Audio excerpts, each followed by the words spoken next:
ମାଙ୍କଡ କୁମ୍ଭୀରର ବାପ ଜାଣିଛ ତମେ? କୁମ୍ଭୀର ବାପ ମାଙ୍କଡ ଜାମୁକୋଳି ଗଛରେ ବସିଥିଲା ଜାଣିଛ ନା ନାଇଁ? ଜାମୁ କଣ ଖାଉଥିଲା ସେଠି? ଜାମୁକୋଳି ଖାଉଥିଲା। ସେଇଠି ଗୋଟେ କଣ ଥିଲା? ପୋଖରୀ ନା ନଈ ଥିଲା? ପୋଖରୀ। ପୋଖରୀ ଭିତରେ କିଏ ଥିଲା? କୁମ୍ଭୀର ଥିଲା। କୁମ୍ଭୀର କଣ କରୁଥିଲା ସେଠି? ପଡୁଥିଲା।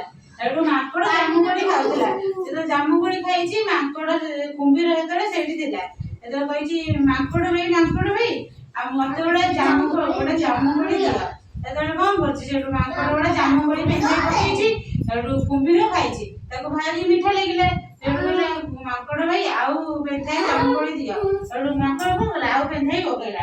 ସେଠୁ କହିଲା ମୁଁ ମୋ ସ୍ତ୍ରୀ ପାଇଁ ନେଇକିନା ଯିବି। ସେଠୁ ମାଙ୍କଡ କଣ କଲା ଆଉ ପେନ୍ଧାଇ ପକେଇଲା। କହିଲା ମୋ ମୈତ୍ରିଣୀକି ନେଇକି ଦବ। ସେଠୁ କୁମ୍ଭୀର ନେଇକି ଗଲା।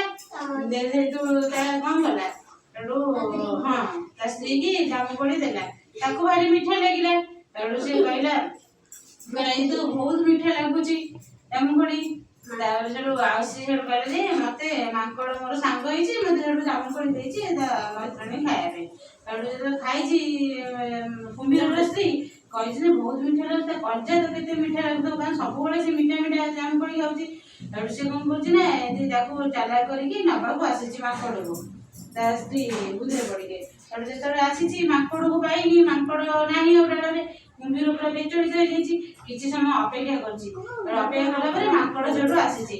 ମାଙ୍କଡ କହୁଛି ଏତେ ସମୟ ହେଲାଣି ମୈତ୍ର କୋଉଠି ଥିଲ? ନା ମୁଁ କେନ୍ଦୁ ଖାଉଥିଲି। ତାପରେ କହିଛି ଆଉ ତମ ନା ସିଏ ପଚାରିଛି ମୈତ୍ରାଣୀ କେମିତି ଲାଗିଲା ଜାମୁକୋଳି? ମାଙ୍କଡ କହିଛି ତମ ମୈତ୍ରାଣୀ କି କୁମ୍ଭୀର କହିଲା ମୈତ୍ରାଣୀ କି ବହୁତ ଭଲ ଲାଗିଲା। ଆଉ ସିଏ ପଠେଇଛି ତମକୁ ଆମ ଘରେ ଖାଇବା ପାଇଁ ନିମନ୍ତ୍ରଣ କରିଛି। ସେଠୁ ଇଏ କହିଛି ମତେ ତ ପହଁରା ଆସେ ନା। ସେଠୁ କୁମ୍ଭୀର କହିଛି ଯେ ମୋ ପିଠିରେ ମୁଁ ନେଇକିନା ଯିବି। ସେଠୁ ମାଙ୍କଡ ସେଠୁ ବସିଲା କୁମ୍ଭୀର ପିଠିରେ। ସେଠୁ ଜୋର ଜୋରରେ କୁମ୍ଭୀର ଚାଲିଛି। କୁମ୍ଭୀର ତ ଲୋଭରେ ପଡିଛି। ସେଠୁ ମଝିରେ ହେଇଯାଇଛି ଯେତେବେଳେ ଆଉ ସମ୍ଭାଳି ପାରିନି। ଯେତେବେଳେ ମାଙ୍କଡ କହିଛି ଯେ ଆଉ ଏତେ ଜୋରରେ କୁମ୍ଭୀର ଭାଇ କାହିଁକି ଯାଉଛ ମତେ ଡର ଲାଗୁଛି। ନା ଡର ଛାଡିକି ସେଠୁ କହିଦେଲା